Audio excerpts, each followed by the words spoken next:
중국의 대만 침략이 본격화되고 있습니다. 8월 2일을 기준으로 중국의 6해공군이 대규모 무력 시위를 진행 중인데요. 특히 중국 해군이 2개 항모전단을 대만 해협으로 파견해 전쟁 위기를 고조시키고 있습니다. 현재 이를 견제하기 위해 미 7함대 소속 항모전단이 남중국해로 진입한 상황인데요. 이에 따라 대한민국도 중국에 맞설 준비를 해야 한다는 목소리에 힘이 더해지고 있습니다. 현재 동북아 정세는 중국의 세계 패권 야욕으로 인해 언제 전쟁이 일어나도 이상하지 않을 정도로 동북아 안보 정세가 악화되고 있습니다. 하지만 지금 우리 해군이 동원할 수 있는 대양 전력은 제주 해군 기지에 위치한 7기동 전단이 전부입니다. 게다가 그마저도 반쪽에 불과합니다. 아덴만 해적소탕, 림팩 등 각종 원정 훈련 등으로 수적 주력인 KD-2 6척 중 상당수가 기지 밖에서 활동 중이기 때문입니다. 이래서야 중국의 대만 침공이 일어났을 때 대한민국의 주권과 이익을 수호할 수 있을지 의문이 드는데요. 하지만 걱정하실 필요가 없습니다. 우리 해군에서 부족한 대양 전력을 대대적으로 강화하기 위해 엄청난 규모의 군함 건조를 추진 중이기 때문입니다. 그 첫 번째 결과물이 얼마 전 진수된 정조대양함입니다. 정조대양함은 미국의 최신 이지스함과 동등한 수준의 국산 초대형 함수 소나를 비롯해 한국이 개발한 여러 국산 레이더와 무기가 도입된 순양급 이지스함입니다. 특히 BMD 체계가 도입되어 북핵에 대한 탐지 및 추적과 유격까지 가능한 만능함인데요.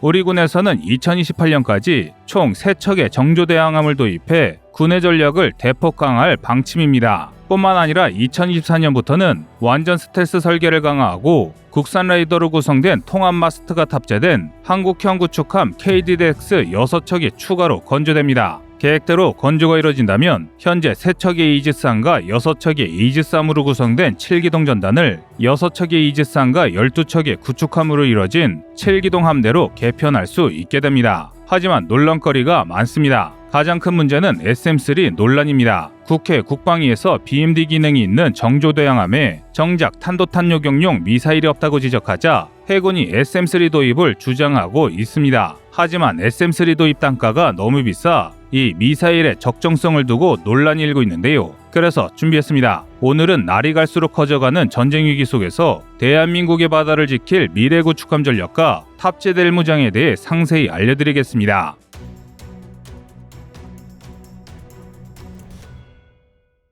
중국의 군사행동 목적이 침략이라는 것이 노골적으로 드러나면서 우리 역시 위험한 것이 아니냐는 우려가 깊어지고 있습니다. 중국이 이렇게 철저하게 준비를 하고 있다면 수년 내 전쟁이 일어날 것이 불보듯 뻔하기 때문입니다. 하지만 이런 위기 상황에도 아직도 많은 대다수의 국민들이 대만과 중국의 전쟁이 우리와 무슨 상관이냐고 생각하고 있습니다. 친일 국가인 대만이 뒤집어지는 것보다 지금 당장 올라가는 물가가 더 걱정이라는 반응인데요. 그런데 그렇지가 않습니다. 먼저 중국의 대만 침공을 뜻하는 양안 전쟁이 발발하면 대한민국이 사용하는 거의 모든 해운이 끊깁니다. 유럽, 중동, 동남아를 거쳐 한반도까지 이어지는 최단거리 항로가 차단되면서 선박 운행이 중단되는데요. 거의 모든 물자가 해상으로 운반되는 한국 입장에서는 그야말로 최악의 상황이 되는 것이죠. 그런데 만약 중국이 대만을 장악한다면 더 끔찍한 일이 벌어집니다. 바로 중국의 아시아 패권 장악이 가시화되기 때문인데요. 현재 중국은 미국이 추구하는 항행의 자유를 부정하며 무해통항권의 개편을 주장하고 있습니다. 무해통항권은 특정 바다의 연항권을 점유하고 있는 국가의 영해에서 다른 국가의 선박이 제약 없이 항행할 수 있도록 하는 규정인데요. 그런데 중국은 이를 굉장히 고가화하고 있습니다. 대만을 장악하면 중국 해군이 닿는 모든 바다를 중국이 통제해야 하기 때문인데요. 이렇게 될 경우 물류가 막힌 대한민국은 총 한 방 쏴보지도 못하고 중국에 항복해야 하는 끔찍한 상황이 벌어질 수도 있습니다. 이는 정말 상상만 해도 참담한데요. 이대로라면 광복 후 분단처럼 패권 경쟁에서 승리한 강대국에게 한국이 휘둘릴 수 있습니다. 그렇다면 한국이 이를 극복할 방법이 전혀 없는 것일까요? 현재 대한민국은 과거의 대한제국처럼 나약한 국가가 절대 아닙니다. 과거와 달리 지금 우리는 우리의 바다를 지킬 늠름하고 강력한 해군이 있습니다. 그 증거가 바로 최근 진수된 정조대양함입니다. 미국 항모전단이 남중국해에 진입하고 시진핑이 바이든을 협박하던 지난 7월 28일 대한민국에서는 우리 역사상 4번째 이지스함인 정조대양함이 진수됐습니다. 정조대양함은 길이 170m, 폭 21m, 경합 8,200톤의 순양함급 구축함입니다. 만재톤수로는 12,000톤의 거함인데요. 이전까지 대한민국 최강의 전투함이자 첫 국산 이지삼이었던 세척의 세종대왕급 이지삼에서 얻은 노하우에 다수의 국산 장비를 더한 우리 해군의 자부심입니다. 그만큼 무장이 아주 훌륭한데요. 함포와 미사일, 소나와 여러 보조 레이더까지 첨단 국산 장비가 탑재되어 있습니다. 특히 통합 소나 체계가 굉장히 우수합니다. 음파를 쏘아 적을 찾는 능동형 초대형 함수 소나, 광범위한 해역의 음파를 분석해 적을 찾는 선배열 소나, 적 잠수함의 회피를 고려해 심도를 조정해 적을 찾을 수 있는 가변 심도 소나로 중무장했는데요. 전방의 대형 함수 소나는 탑재를 위해 도크를 추가로 판화했을 정도로 큰 크기만큼 출력이 엄청나고, 가변 심도 소나는 후방 좌측에서, 선배열 소나는 후방 우측에서 효율적으로 운영됩니다. 또 레이더의 국산화도 상당합니다.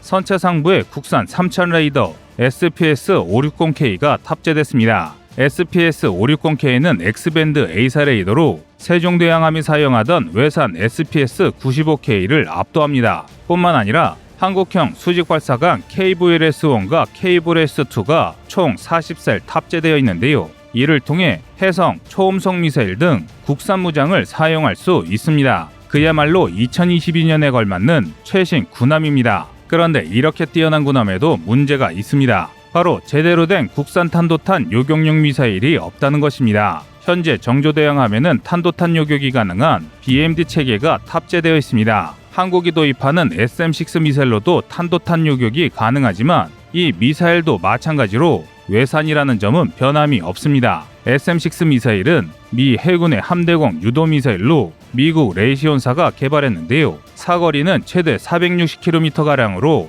우리 해군이 현재 운용하는 SM-2 미사일인 사거리 170km의 2배가 넘습니다. 현재 한국은 한국형 방공 미사일을 개발 중이지만 실전 배치까지는 앞으로 수년이 더 걸릴 것이며, 국산 미사일이 SM-3 성능에 도달하려면 2030년이 지나야 한다는 것이 문제로 지적되고 있습니다. 문제는 또 있습니다. 현재 해군은 북한의 핵 도발을 상승 단계에서 요격하기 위해 SM-3 도입 사업을 추진 중입니다. SM-3 미사일이야 현존 최고의 미사일임을 부정할 수 없습니다. 그런데 문제가 너무 비쌉니다. 발당 단가가 250억 원 정도로 추정되는데요. 가격이 비싸지면 충분한 수량을 확보할 수 없고, 이렇게 되면 방공미사일의 효용성을 의심받을 수밖에 없습니다. 이 때문에 국내 일각에서는 시간과 예산을 더 투자해 국산 미사일이 나올 때까지 기다리자는 반대 의견도 상당합니다. 하지만 많은 전문가들은 해군의 의견이 맞다고 말합니다. 당장 전쟁이 일어날 판에 개발 중인 미사일에 의존할 수 없다는 것입니다. 이는 상당히 합리적인 주장입니다. 지금은 무사히 완성돼서 명품 무기로 인정받고 있으나 클러스터 처리 문제로 개발 일정이 지연됐던 해공 단거리 미사일만 봐도 확실히 알 수 있습니다. 해공 미사일은 개발 막바지에서 시스키밍 미사일과 파도 등으로 발생하는 잔상을 구분할 알고리즘을 마련하지 못해 문제가 있었습니다. 하지만 시험 발사 횟수를 늘려 결국 문제를 잡아냈습니다. 다만 일정이 상당히 지연됐는데요. 따라서 국산 미사일이 아무리 좋다 할지라도 위태로운 동북아 정세를 무시하면서 무조건 국산에 의존하는 것은 그리 현명한 방법이 아닙니다. 물론 그렇다고 외산에 무조건 기대서도 안 됩니다. 당장 필요한 최소 수량을 도입해 도입 가격을 최소화하고 이후 국산 미사일이 무사히 개발되는 대로 국산 미사일의 도입을 추진해야 한다고 군 전문가들은 입을 모아 말하고 있습니다. 현재 중국과 대만은 언제 전쟁이 터질지 모르는 일촉즉발의 상황입니다. 이 때문에 지난 8월 2일 밤 낸시 펠로시 미 하원 의장이 대만에 방문했습니다. 낸시 펠로시는 하원 의원에 무려 18회나 당선된 미 정치계의 거물입니다. 우리로 치면 구선 의원에 해당하는데요. 그만큼 미의에 끼치는 영향이 어마어마합니다. 미의의 거두인 펠로시가 대만에 방문한 것은 미국이 대만을 반드시 지키겠다는 선언이라 보고 있습니다. 반대로 중국은 어떻게든 대만을 자신들의 속국으로 만들겠다며 강경하게 나서고 있습니다. 이 때문에 중국은 펠로시의 대만 방문을 심대한 내정 간섭으로 규정하며 격분했는데요. 또 7월 28일에는 시진핑과 바이든의 통화에서 불장난을 하면 불에 타 죽을 수 있다라며 으름장을 놓기도 했을 만큼 미국과 중국의 사이도 파국으로 치닫고 있는 상황입니다. 여기에 더해 중국은 8월 3일 현재 대만의 전쟁 초기 현상인 사이버 공격까지 감행한 것으로 알려져 있습니다. 사실 국가 간 사이버 공격은 그리 쉽게 일어나지 않습니다. 전쟁의 포석만 없을 뿐이지 이런 행동은 선전포고나 마찬가지이기 때문입니다.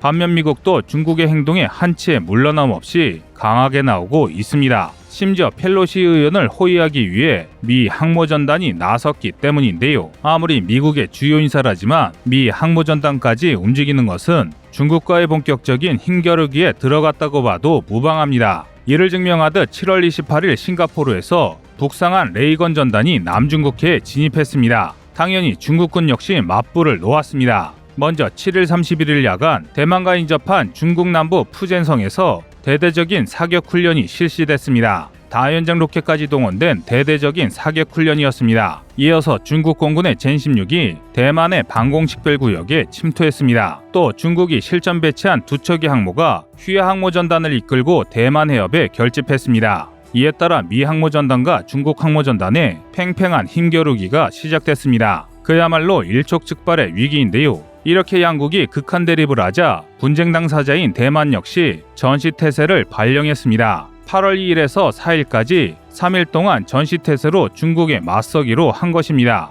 이에 따라 대만의 모든 항공기와 군함이 출격 준비를 갖춘 채 비상대기를 수행했습니다. 이에 현재 중국은 071형 LPD, 075형 강습 상륙함 등 상륙함 전력을 대거 확충하며 대만 침략을 위한 준비를 끝마쳤습니다. 그런데 이번 무력 시위에서 중국의 행동이 수상합니다. 그저 무력 시위라고 치부하기에는 너무 많은 전력을 대만 앞 푸젠성에 직결 중이며 그 모습이 마치 우크라이나 전쟁 직전 러시아군의 직결을 연상할 정도입니다. 전방에서 수송 임무를 수행할 장갑차 이동이 목격됐고 함께 운영될 전차 부대 역시 목격됐습니다. 그런데 그 수가 정말 너무 많습니다. 다연장 로켓과 재장전 차량이 철도로 운송되는 영상이 중국 웨이보에 게재됐고 각종 특수 차량의 움직임 역시 관측됐습니다. 심지어 고가의 중장거리 지대공 미사일 HQ-22까지 등장했는데요. 이 정도면 침략을 위해 동원할 수 있는 전력이란 전력은 다 긁어모은 것 같아 보이는데요.